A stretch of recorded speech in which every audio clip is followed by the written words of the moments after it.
Krishnamurti was born in a village called Madanapalli.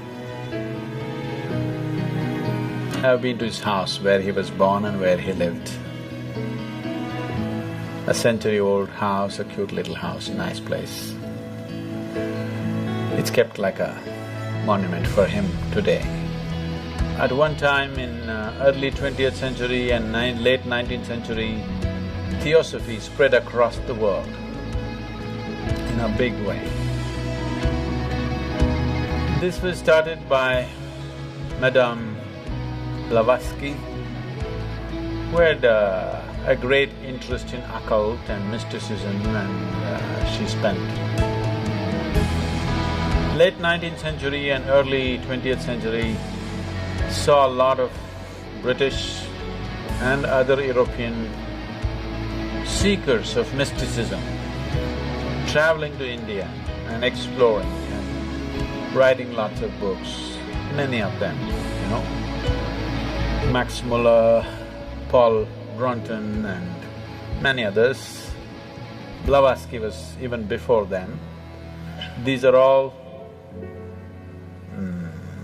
explorers of mysticism.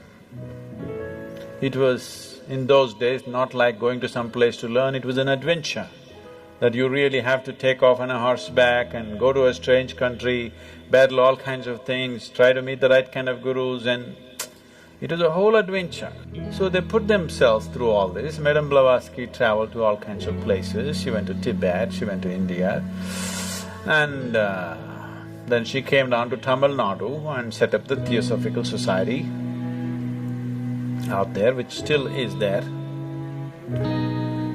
And then their dream became to produce a perfect being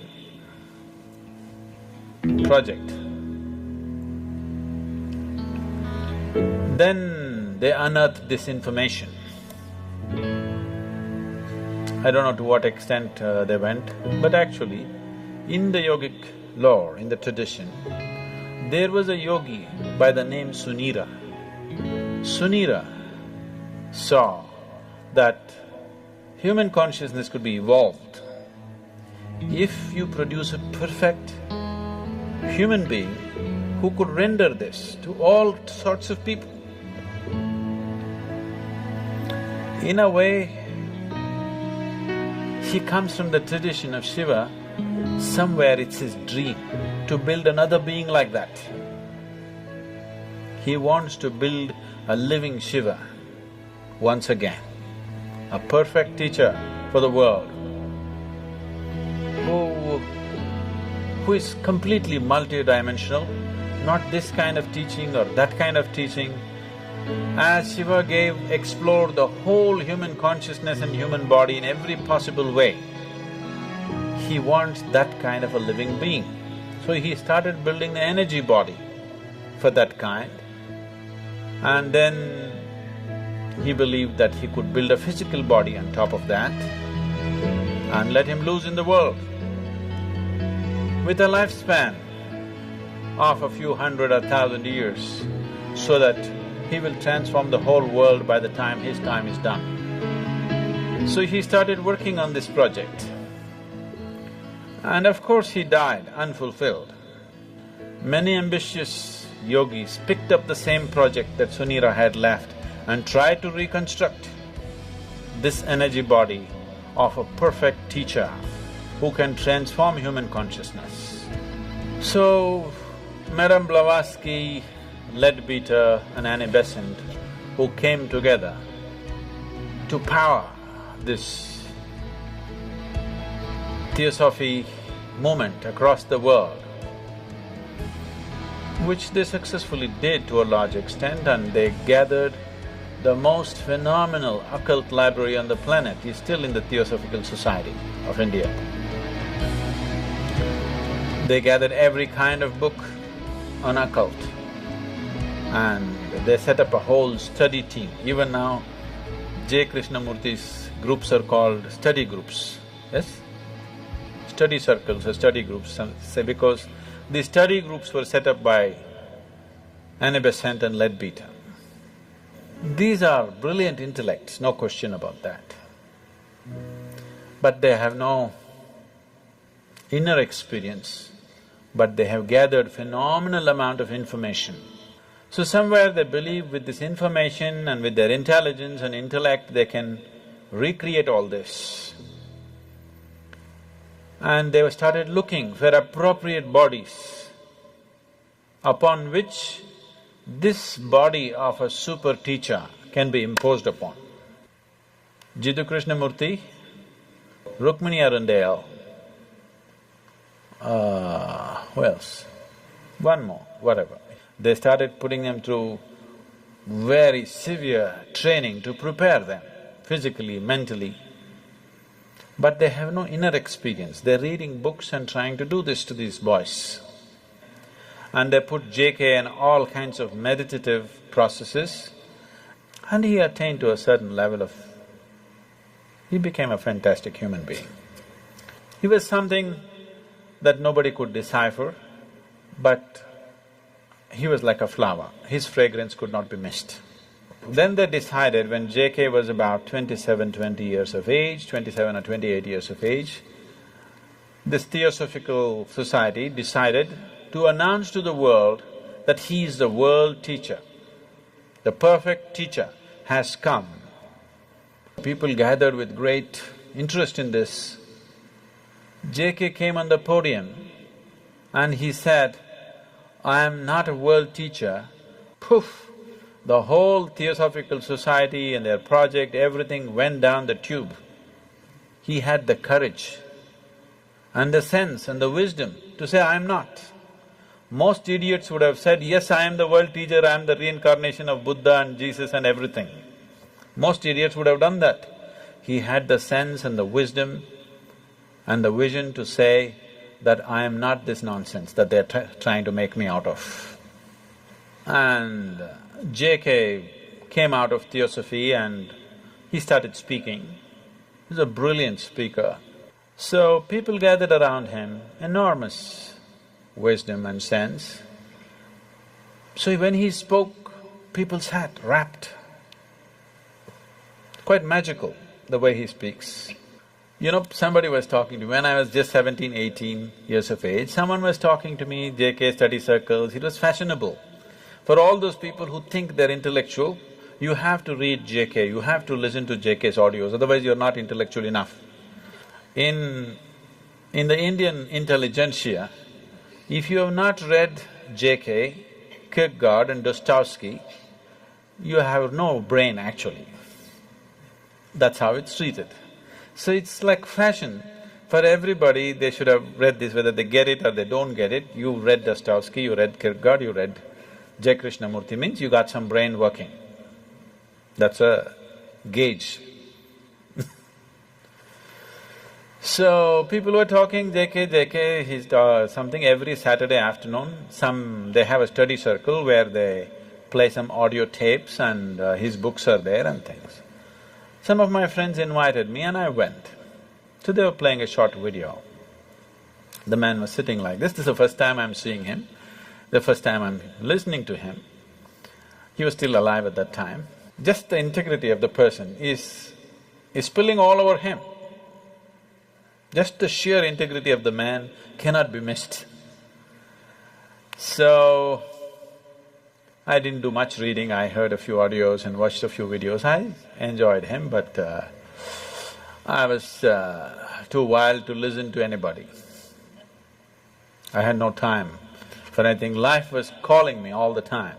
So I had no time to listen to my parents or my teachers or JK or IJ or XYZ, you know. I had no time for anything, so I left the study circle and went on.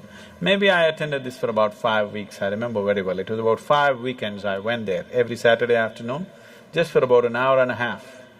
They would play 1.5 hour video or audio, and then they'll all get into discussion and one big confusion.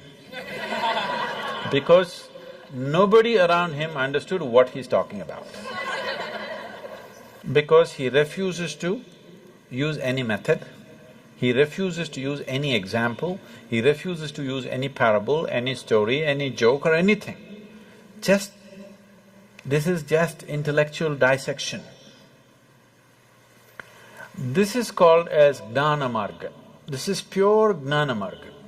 Gnana means the way of the intellect. Out of these 7 billion people, if you find 10,000 people who have that kind of a razor-sharp intellect, who can, without any kind of context, they can go on slicing things, you will not even find I don't think you'll find 10,000. Maybe you'll find 1,000 people. So, around JK, everybody could feel the man is special, but nobody could get what he was talking about, because he refused to play the role of a guru, he refused to initiate anybody into anything, he refused to give any kind of method, any kind of process. He said it anyway happen. It is true. Anyway it will happen. But maybe after 1,000,000 lifetimes.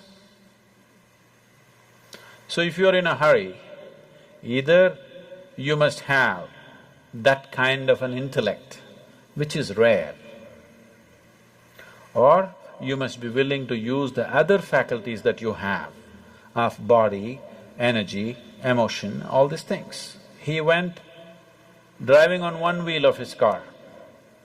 He is good at it, but nobody else could get to do it. Fantastic human being. When he was there was a fragrance, when he's gone, only books, because there's no living process. So Khalil Gibran said about J. Krishnamurti, when I walked into the room, JK was sitting and Khalil Gibran went to meet him. He said, when I walked into the room, I walked into a wall of love. It just hit me in the face. See, you would never associate JK with love. He's not a loving man. That's not how he looks. He's like this. He definitely doesn't look loving, but he's very loving. His energies are absolutely compassionate, but his words are like knife. So, people felt something, but they couldn't figure what it is. They couldn't get a hold on it because he wouldn't give a hold. He said, if you hold it, you may get stuck with this, so don't hold. If there were millions of razor-sharp minds in the world, that would have been a fabulous way to do things. But in today's world, in the existing way the humanity is, the way people's intellects are entangled in 1,000,000 things, that method is just not going to get anybody anywhere. It's a beautiful process, but there must be people who can digest it, isn't it? So, J. Krishnamurti was like a flower. His fragrance was felt when he was alive, and that's all. His words are good. If you want to kind of use it as an intellectual exercise to drop a few things, they could be useful, brilliant. His intellectual brilliance just comes out every moment of his life.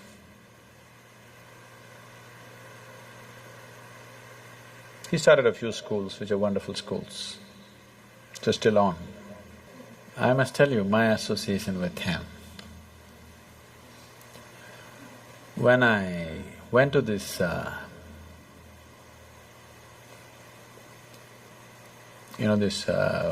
weekends for five Saturdays, Saturday afternoons, an hour and a half, that's my exposure to him. And one day he spoke about education.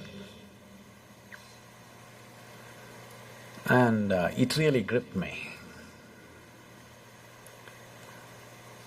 And it really twisted me inside out, because all the ideas, I had never thought of an alternative way of educating people. I was only thinking of how to dismantle all the education system in my mind. When he spoke about education, suddenly it struck me, there was another way to do this. So just this thought came to my mind. I was just maybe 17, 18, and I was living wild and I have dreams of running away somewhere. Uh, so I just thought if at any time if a child comes under my control, I would like to put the child to this kind of education. So, it just so happened, when my daughter had to go to school, when she got admission in some of the best schools in Ooty, but then it just flashed me in my mind that, okay, there's a JK school, why don't I send her there? And she went to that school and she spent 8 years studying there. So just those 5 Saturday afternoons, an hour and a half, that much impact he had on me, that I handed over my daughter to his care in one way or the other.